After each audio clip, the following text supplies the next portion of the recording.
Bonjour, c'est Virginie. La leçon d'aujourd'hui a pour titre « Hors des ténèbres ».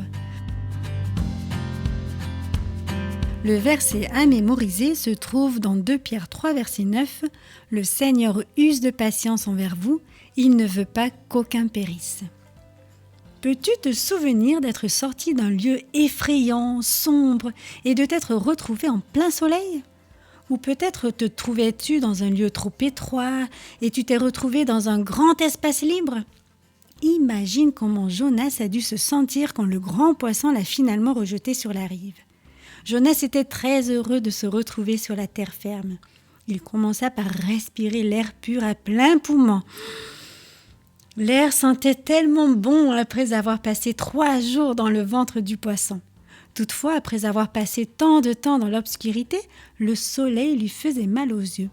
Il s'étira et marcha un peu.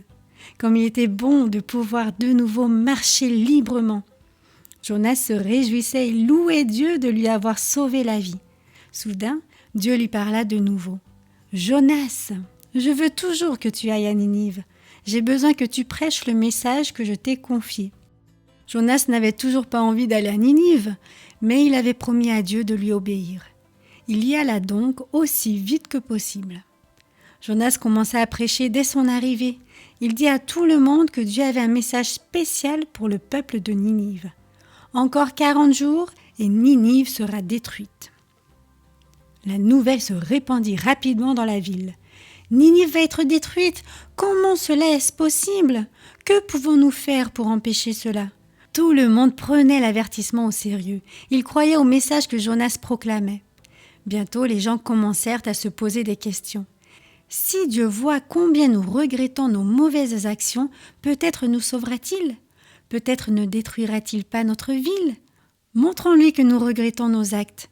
Ne mangeons aucun aliment et enlevons nos beaux vêtements. Prions Dieu et peut-être nous écoutera-t-il ?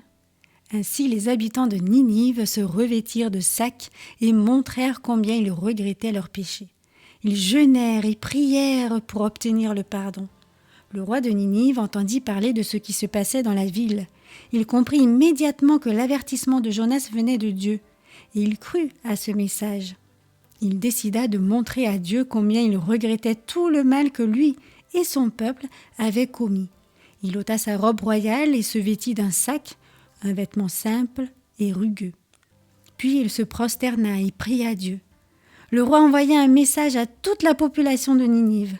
Ni hommes, ni femmes, ni enfants, ni animaux, quels qu'ils soient, ne doivent manger ou boire. Tout le monde doit se vêtir de sacs. Nous devons de toute urgence prier Dieu. Cessons d'être violents et méchants les uns envers les autres. Peut-être nous fera-t-il miséricorde. Peut-être nous pardonnera-t-il tout le mal que nous avons fait et ne détruira-t-il pas notre cité ? Tout le monde fit exactement ce que le roi avait ordonné. Dieu vit le peuple. Il put constater combien tous ces gens regrettaient leurs fautes et combien ils étaient sincèrement repentants. Aussi leur pardonna-t-il et décida-t-il de ne pas détruire leur ville. Les habitants de Ninive furent reconnaissants. Dieu leur avait montré son amour et sa miséricorde. Et ils allaient changer de comportement.